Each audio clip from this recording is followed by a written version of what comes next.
저는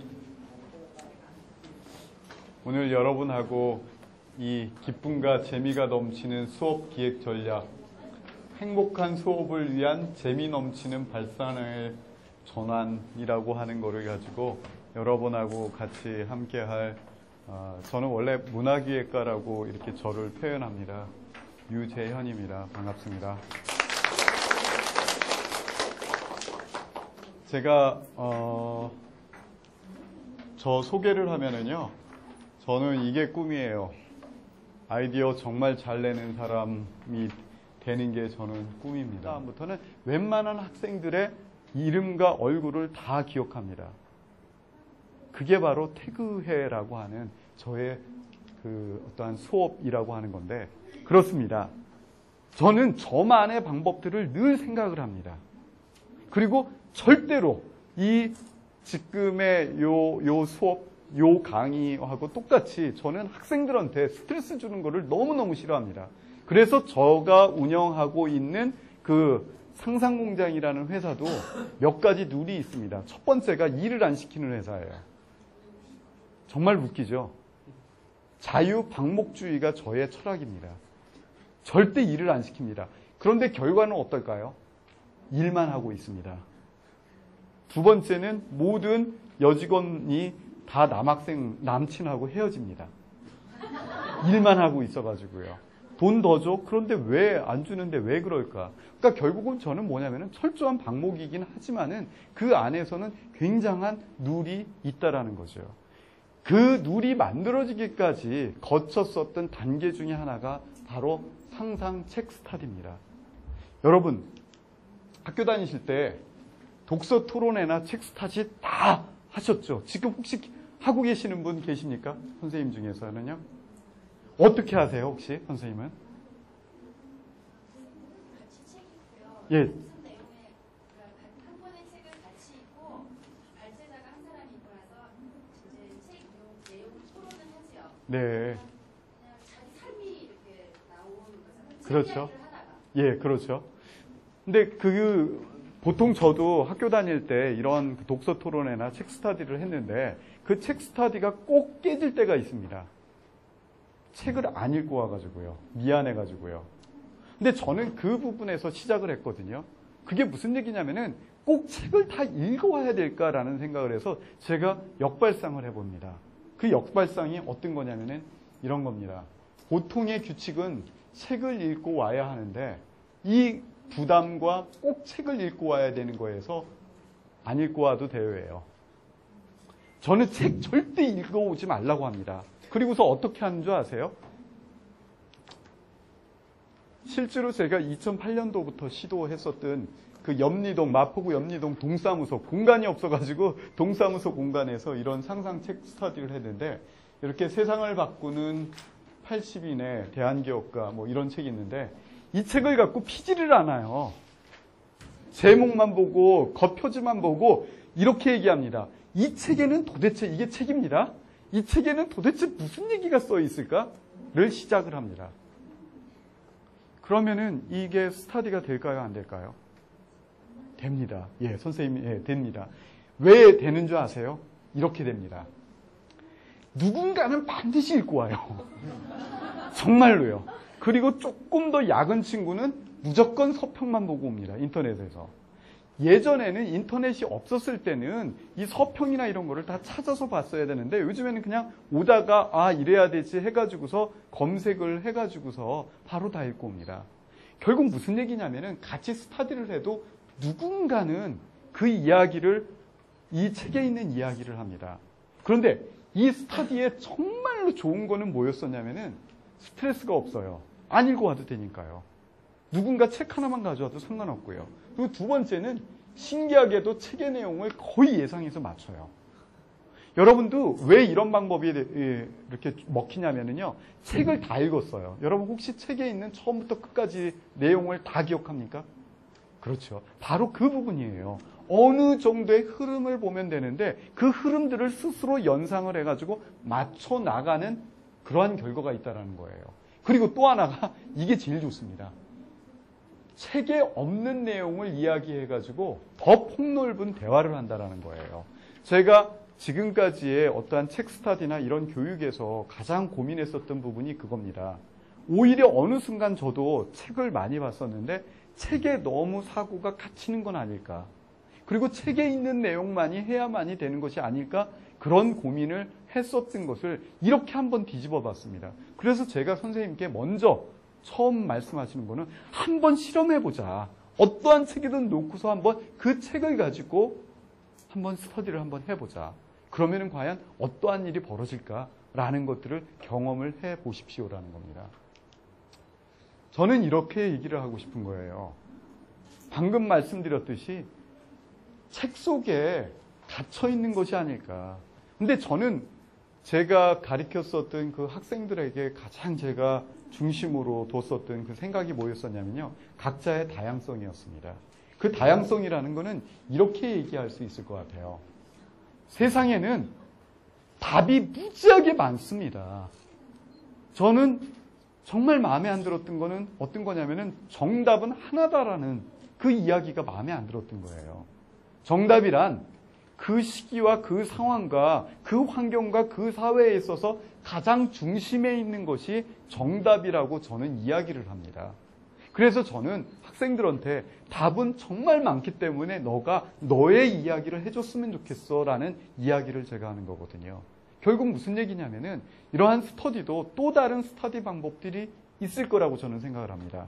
그리고 그 방법에서 가장 원하는 거는 다양한 답을 찾아내는 그게 교육이 아닐까라는 이야기를 제가 하고 싶은 겁니다. 그래서 저는 다시 한번 정리를 한다라면 수없이 많은 답 중에 그때그때의 상황에 따라 다양한 답을 선택할 수 있도록 하는 것이 아닐까 한다라는 거죠. 그래서 저는 이런 사지선다형이라고 하는 이런 부분을 정말 싫어했습니다. 저희 학교 다닐 때 아주 아픈 기억이 있었습니다. 제가 사수에서 꿈에 그리던 대학을 가가지고 하루도 못 다녀보고 군대를 30개월을 꽉 채우고 복학을 했습니다. 그 복학을 해서 열심히 해야 되잖아요. 열심히 했는데 이런 일이 있었습니다. 제가 그 심리학개론인가 이런 수업들을 제가 들었었거든요. 출석 한 번도 빠진 적 없습니다. 과제 다 냈습니다. 그리고 시험을 봤습니다. 2문제 틀렸습니다. 저의 학점은 몇 점이었을까요? 예? D요? 아니요. C였습니다. 그런데 여러 문제 중에 저는 단 2문제 틀린 거거든요. 모든 것들. 이해가 안 됐습니다. 정말 이해가 안 돼서 똑같아요. 어느 학생 하는 것처럼 쳐들어갔죠. 예, 쳐들어갔죠. 그리고 교수님을 만나 뵀습니다. 제가 딱 2문제를 틀렸습니다. 수업도 안 빠지고 과제도 다 안 했습니다. 왜 저의 학점이 C일까요? 라고 했더니 그 교수님이 뭐라고 하셨는지 아세요? 이렇게 얘기하셨습니다. 다른 학생은 다 만점입니다. 예, 거기에서 제가 절망을 했습니다. 외워서 시험을 보거나 평가하는 이 수업은 안 듣는다. 왜? 경쟁력이 없으니까. 그리고 나가지고서 제가 이제는 정답이 없는 시험을 보는 수업만 찾아다녔습니다. 그게 어쩌면은 제가 창의적으로 변하게 되는 계기가 되지 않았을까. 왜 그러냐면은 여기 선생님도 마찬가지입니다. 제가 대학에서 가장 절망하는 부분이 뭐냐면은 과제를 내줍니다. 그런데 어쩜 이렇게 과제가 다 똑같죠? 컨트롤 C, 컨트롤 V로 모두 다 무장을 해가지고서 다 네이버 지식인에 있는 것이 다 정답으로 생각하는 그 행태가 너무너무 저는 마음이 아팠다라는 거예요. 사회에서는 어떤 사람을 원하냐면은 자기 이야기를 하는 사람을 원합니다. 제가 이런 적도 있습니다. 서울시 정책개발연구원이라는 데 연구원으로 들어갔을 때 정말 이해 안 된 것이 하나 있었습니다. 거기에는 다 모든 분들이 외국에서 박사학위를 받아오신 분들이거든요. 그래서 그런지 회의만 하면 이렇게 되더라고요. 독일에서 공부하신 분은 학위를 받아오시면 독일 얘기만 합니다. 독일의 사례. 그러면서 이렇게 얘기합니다. 이 사례들 독일에서 다 실험했는데 다 실패했다고. 영국에서 공부하신 분은 영국 얘기만 하고요. 일본에서 공부하면 일본 얘기만 하고요. 미국에서 공부하면 미국 얘기만 합니다. 그래서 제가 아주 찬물을 꼈는 얘기했습니다. 모든 분들이 박사님이라고 하는데 자기의 사례는 없습니까? 라고 얘기를 했어요. 자기의 사례는. 다 남의 사례만. 사실은 요즘에 구글로 들어가면은 남의 사례는 지금 이 순간에 얼마든지 다 찾아낼 수 있어요. 그 많이 암기했다고 해가지고 그게 저는 그 박사라고 하는 전문가라고 하는 것은 안 맞다. 자기의 논점, 관점, 자기의 사례를 이야기하는 것이 맞지 않나라는 그런 것들이 좀 부딪힌 적이 있었는데 저는 그런 겁니다. 그렇기 때문에 정답은 수없이 많다라고 생각을 합니다. 그래서 제가 이런 얘기도 합니다.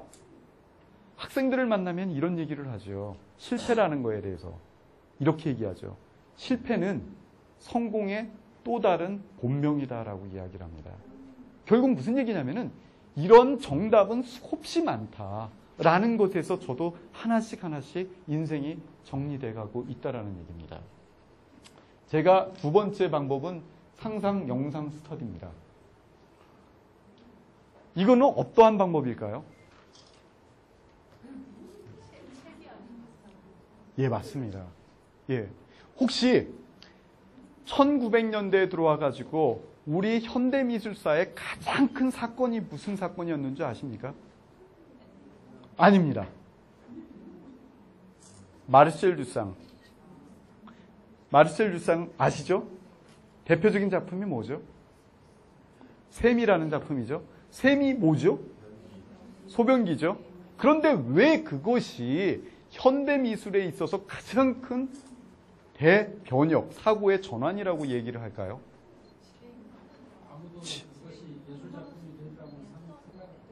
아무도 그것이 예술작품이라 되리라고 생각을 못했다라는 것도 있고 또 어떤 것들이 있을까요? 집에 온 거를 뜯어왔다. 저는 이렇게 얘기합니다.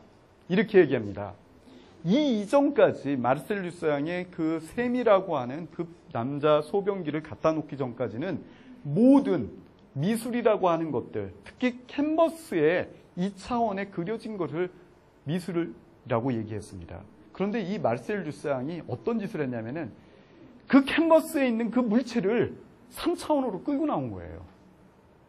이거는 어마어마한 변혁이거든요. 이게 첫 번째 개념입니다. 두 번째 개념은 어떤 개념이냐면은 이전까지 유화라고 한다라면 모든 것들이 그림, 그 재료, 물감을 가지고서 붓으로 그 화가가 자기의 영감으로 그려냈거든요. 그런데 이 변기도 물감이 될 수 있다는 걸 보여줬다는 거죠. 뭐든지 이 세상에. 그러니까 저는 무슨 얘기냐면 이게 정말 크나큰 그 미술사에 있어서의 또 다른 혁명이라고 하는 것들을 보여준 것처럼 저는 이렇게 생각을 해요. 강의실에서, 교실에서 책이라는 것을 가지고 거의 의존하고 살았는데 저는 이렇게 얘기를 하는 거예요. 영상 자료가 책이 될 수 있다라는 거죠. 그 이야기는 무슨 얘기냐면은 제가 했었던 이 영상 스터디는 더 웃깁니다. 아무것도 공부하지 말고 그냥 와요. 예, 정말 아무것도 하지 마. 정말로 그냥 오세요예요. 그리고서 어떠한 일을 하냐면은 여러분 유튜브에는 수없이 많은 영상 자료가 가득하다는 거 아시죠? 정말 많거든요. 그런데 그 자료들이 아무도 신경 안 써요. 신경을 안 씁니다. EBS 같은 경우에는 그 다큐 프로그램이 얼마나 잘 만듭니까? MBC도 다큐 프라임인가요? 너무 좋은 게 많거든요. 저는 그래서 이런 겁니다. 예를 들면 유튜브에 들어가면은 제가 그때 했었던 것 중에 하나가 이런 겁니다. MBC 스페셜 야마다 사장 셀러리맨의 천국을 만들다라고 하는 이것을 같이 상영을 합니다. 무조건. 그럼 한 40분, 50분 정도 되거든요. 이렇게 되면은. 근데 혹시 이 내용을 아십니까? 이분이 그 미라이 공업이라고 하는 그 회사를 이끄는데 가장 창의적이면서도 회사의 어떠한 그 분위기, 그 부분이 전 세계에서 어떠한 사례가 되는 것을 만들었는데 정말 웃기세요. 이분이. 좀 이렇게 보면은 굉장히 평범해 보이지 않습니까? 그런데 이분이 이런 얘기를 하죠. 세상과 업계와는 반대로 항상 생각한다라고 하는데 이분이 아주 웃기는 일을 합니다. 근무하시는 거예요. 예, 맨발에 이렇게. 그리고 뒤에는 보면은 그 연극 포스터들 이런 것들을 갖다 다 붙이는 게 이분의 일입니다. 그러면서 하시는 이 일은 뭘까요? 이 참 넌닝구 바람에 선풍기에 이게 뭐 하는 걸까요? 예, 보직을 그리고 그 결정을 하는 겁니다. 팀장, 과장을 뽑는 거예요. 예, 선풍기로 해가지고 날아가가지고서 가장 멀리 날아가는 당신이 과장이야. 예. 그러니까 정말로 우리가 생각하는 그 사회에서의 그 구조라는 것들을 혁신을 했는데 이곳이 가장 일본에서 근무하고 싶어 하는 천국입니다. 배려라는 것들이 정말 많고, 그럼 결국 무슨 얘기냐면은 이 영상이 흥미롭습니다. 이 영상을 상영을 하기 시작하면 아무도 졸 수가 없습니다. 재밌으니까요. 너무 희한하니까요. 그러니까 여러분도 마찬가지입니다. 늘 모든 수업에 있어서 선생님하고 교수님하고 학생하고의 그 관계로만 가는 것이 아니라 더 다양하게 보여줘야 된다는 거예요. 그게 바로 이러한 영상 스터디거든요. 결국은 저는 이런 겁니다. 세상의 모든 것이 책이 될 수 있다는 말을 제가 마르셀 주상의 셈이라는 이야기를 한 것과 똑같다라는 얘기입니다. 그래서 저는 모든 것들을 교육적 재활용을 하면 어떨까라는 거죠. 제가 이제는 세 번째가 잠시 사례를 보여드릴게요. 세 번째가 어떤 거냐면은 제가 해왔었던 그 상상 아카데미라고 하는 겁니다. 이 상상 아카데미라고 하는 거는 대안교육이라고 제가 이야기를 하는데 이런 겁니다. 나이도 전공도 학교도 없는 수업을 만들면 어떨까? 어느 날 생각을 해봤어요. 그 나이라는 것에 의해 가지고 항상 모든 사람들이 자기 또래만 찾는데 사회로 나오면은 모든 사람이 섞이게 되지 않습니까? 학교에서부터 그 교육 과정, 그 과정을 만들어주는 게 어떨까? 그리고 저는 왜 다 똑같은 전공이어야 될까? 그러니까 수업 중에 하나는 다 섞으면 어떨까라는 생각을 해봤어요. 학교도 이것을 다 섞으면 어떤 일이 벌어질까라는 것이었고, 실제로 제가 진행했었던 그 커리큘럼들이었습니다. 이 다 동사무소 그 강당에서 벌어졌었던 건데, 이게 그 서교동 동사무소 대강당에서 늘 저희는 이렇게 수업을 했는데, 여기에서 알듯이 이종인 선생님이라고 거의 80대 다 되시는 우리나라 최고의 또 문화 쪽에서는 원로세요. 이런 분들이 이런 친구들하고, 여기에는 중3부터 시작해서 50세 넘은 그 고등학교 그 선생님도 계셨어요. 같이 다 공존해서 수업을 들었을 때 어떤 결과가 있을까라는 것들을 여기에서 실험을 했었습니다. 이렇게요. 그랬을 때 결국은 다 친구가 되더라라는 겁니다. 다 존중을 하면서, 무시하는 게 아니고. 그래서 저는 여기에서 이제 선생님들한테 얘기하는 것이, 각 학교마다 상상교실이라는 것을 운영하는데, 이 상상교실이 아이디어를 더 내고 그러는 게 아니라 학년이 없고 모두가 함께 가는, 같이 가는 그런 수업들을 하면 어떨까라는 건데, 그 수업의 내용을 이런 식으로 했으면 좋겠다라는 거죠. 혹시 테드엑스 아세요? 혹시 세바시 아세요? 저는 세바시 195회인가 나왔었습니다. 예, 이런 거죠. 이 테드엑스는 뭐죠? 어떠한 개념이죠? 여기에 써 있죠.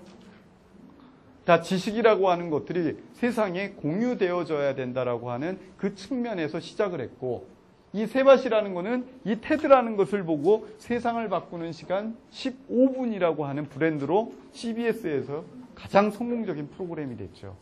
테드엑스라고 하는 거는 세바시보다도 너무나 훌륭한, 제가 얘기하는 세상의 스승이라는 것들이 있어요.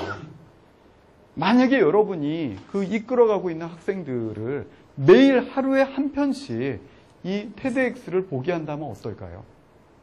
저는 그렇게 생각합니다. 이제는 선생님들도 수많은 선생님들이 존재하고 그 수많은 선생님들에 의해서 학생들이 길러져야 된다고요. 그 방법이 이런 방법이라고 저는 생각을 합니다. 그러면 이렇게 됩니다. 제가 이야기할 수 없는 부분에 대해서 이분들이 저보다 훨씬 더, 그것도 영어로 이야기해 줍니다. 물론 자막도 있지만요. 영어 공부도 되겠죠. 그러면서 여기에서 등장하시는 분들은 모든 직업과 세계적으로 가장 뛰어나면서도 훌륭하신 분들이 이곳에 나옵니다. 가장 모험적이고 창의적인 분들. 그 모험적이고 창의적인 이 사람들을 여러분 책이라고 생각지 않습니까? 그리고 이분들이 또 하나의 진정한 스승이라고 생각지 않습니까? 이렇게 활용을 하는 것이 저의 방법이었습니다. 근데 그게 정말 효과적입니다. 왜? 이 TEDx라는 것, 세바시라는 거는 보통 15분에서 19분, 20분이 안 넘어갑니다. 집중도도 정말 좋습니다. 그러면서 다양한 사례들을 보여줍니다. 저는 이렇게 생각합니다. 이제는 하나의 수업, 그 커리큘럼에서도 이러한 좋은 강의들, TEDx 같은 것들을 같이 공유하면서 함께 본다면 어떨까? 그리고 마지막이 이겁니다. 결국은 이 영상을 볼 때 여기에 계신 선생님도 또 다른 학생이 되시는 겁니다. 그 시각으로 본다는 게 저는 굉장히 중요하고 저도 이 영상을 보고 또 볼 때마다 또 다른 느낌을 늘 갖게 됩니다. 우리는 교육은 그리고 우리가 배워간다라는 것은 자꾸 또 다른 것들을 생각하게 만드는 그 과정이라고 저는 생각을 합니다. 그래서 저는 이 부분들을 이렇게 활용하는 부분들 검색하시면 정말 많습니다. 활용을 하십시오라는 것이 저의 이야기입니다.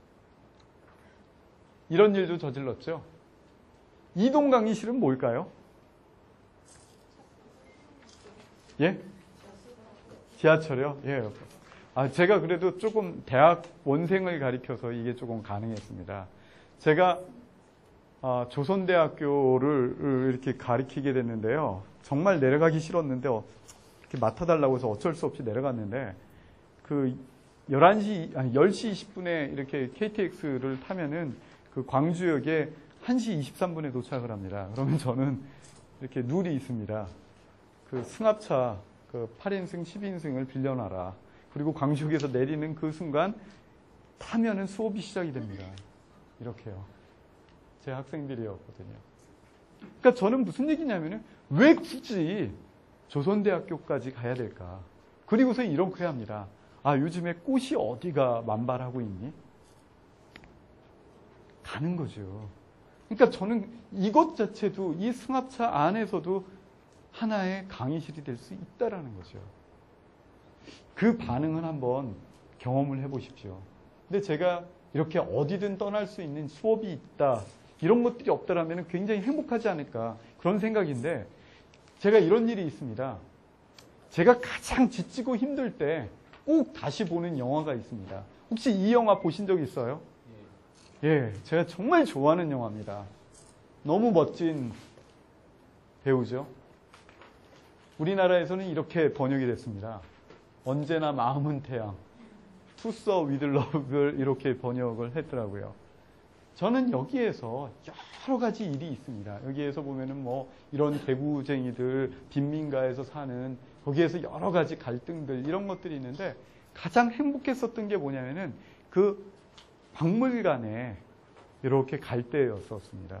그러니까 결국은 저는 무슨 얘기냐면은 때로는 박물관이 그게 야외 수업이 되는 거고 그게 움직이는 수업이 되는 거고 움직이는 강의실이 되는 거고 그 현장을 가자. 결국 이 얘기를 제가 하고 싶은 거거든요.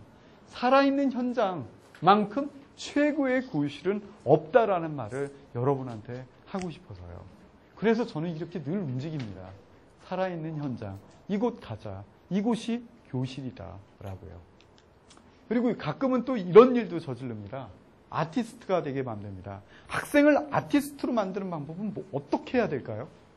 너무 어렵게 생각하지 마세요. 저는 이런 거예요. 제가 같이 활동하는 그 브랜드가 21세기 RPM이라고 하는 친구들인데 21세기의 문화의 회전율을 높이자라고 하는 그런 측면인데 이런 일을 했습니다. 모든 친구들한테 날개를 달아줬어요. 근데 이 날개를 달아주고 뭐 하냐면은 책 앞장을 노란색으로 이렇게 하고서 그냥 책 읽는 퍼포먼스를 한 거예요. 그냥 이러면은 아티스트가 되는 거 아닙니까? 근데 이런 게 이런 식으로 조금만 가도 변합니다. 프랑스의 아주 대표적인 원로 연출가 도미니크 우달이라고 하는 선생님이 있는데 그분이 하시는 이 파독스라고 하는 이 작품이 있습니다. 실제로 2008년도에 이 청계천에 와서 이 일을 했거든요. 괴물이죠? 똑같은. 자죠? 잘해가지고 낚시하는. 이러면 어떻게 되겠죠?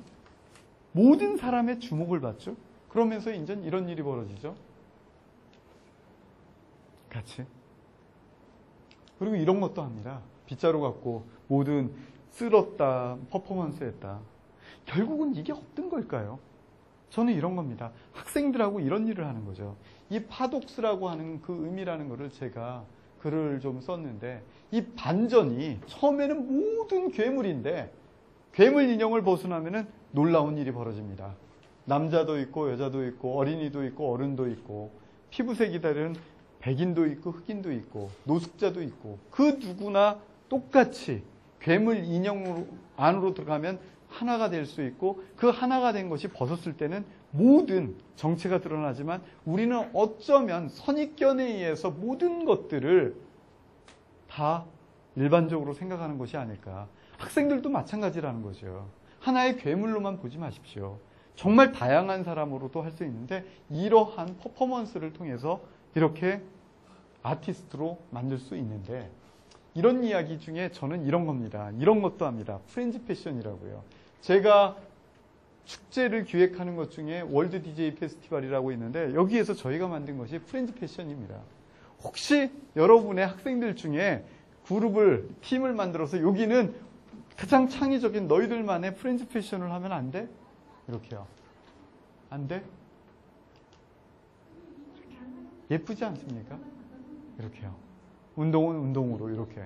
다 다른. 그러면서 이 프렌즈 패션을 하면 어떤 일이면 친해집니다.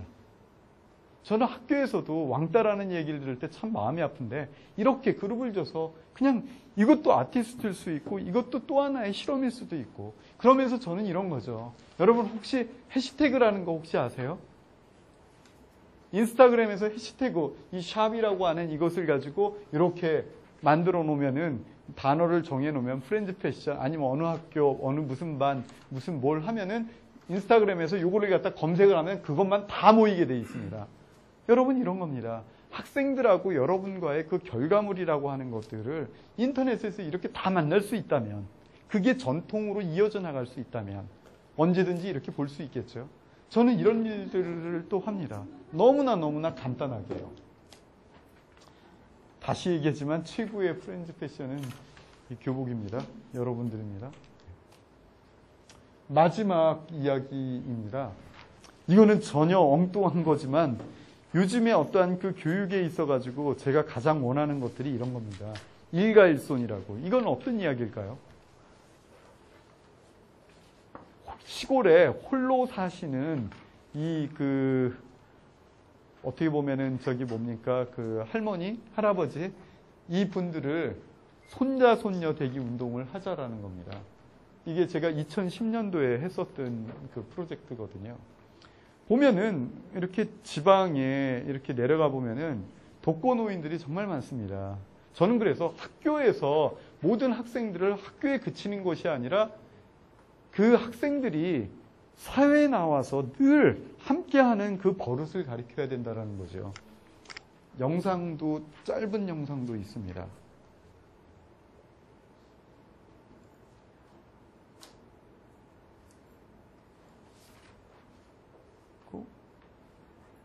제게 다 어디 갔지? 예, 제 컴퓨터가 아니라요. 익숙지가 않습니다. 제가 원하는 거는 이게 아닌데 비슷한 거는 있습니다. 해마다 이맘때면 방학을 맞은 대학생들이 농촌을 찾아 그러면은 요즘에 여러분도 사실 때 가장 중요한 게 이런 것들입니다. 정보의 생성과 습득과 파급. 이게 어떤 것들이냐면은 예를 들면 이런 거예요. 제가 이런 질문을 정말 많이 합니다. 혹시 초등학교 나와서 어디 가셨어요? 중학교 나와서는요? 고등학교 나와서는요? 대학교 나와서는요? 근데 제가 이럴 때 이렇게 얘기합니다. 왜 그러셨어요? 왜 그랬어요? 예? 그러니까 저는 그것보다 조금 더 좋은 대답을 이렇게 얘기합니다. 초등학교에서 배울 수 있는 지식의 한계가 있습니다. 그것을 더 업그레이드 하려면 중학교 가면 되고, 중학교에 다음에는 고등학교면 대학이다라는 거죠. 그게 20세기까지의 그 체계였고, 그것을 저는 이렇게 얘기합니다. 계단식 정보 습득이라고요. 갈 수밖에 없었거든요. 그런데 이게 이상한 일이 벌어졌어요. 어떤 일이 벌어졌냐면 이런 일이 벌어지죠. 판도라의 상자라는 거 아시죠? 아시죠? 뭐만 남았죠? 희망만 남았다 그러는데 저는 이렇게 얘기합니다. 정보의 판도라 상자가 열려버렸어요.